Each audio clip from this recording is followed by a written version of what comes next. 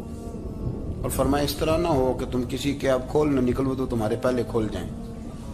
یہ جو ذوق ہے نا یہ ختم کریں. چھوڑیں مطلب آپ کس چکر میں پڑے ہوئے ہیں. اتنی زیادہ توجہ کرنے کی کیا ضرورت ہے. انہیں کام سے کام رکھیں. اس میں بندہ تھوڑا سا نا آسان رہتا ہے. یہ جو بہت زیادہ ٹٹولنے والے لوگ ہوتے ہیں نا وہ بےچارے پھر عمر ٹٹولتے ہی گزار دیتے ہیں. اس لیے کہ مزاج ہی بہت پکا ہے. گوری کا منہ کھول کے اندر تک ہاتھ ڈالنا تو پھر کئی دفعہ سامنے سے بچھو بھی لڑ جاتا ہے. خرابی ہوتی. تو جاسوسی کی جاتی تھی. اس نے بھی جاسوس بھیجے کیونکہ قبیلوں کے لوگ تھے. کچھ مسلم کچھ کافر پہچانے نہیں جاتے تھے لوگ. تو کچھ لوگ اس نے بھیجے. انہوں نے آ کے نا تحقیق کی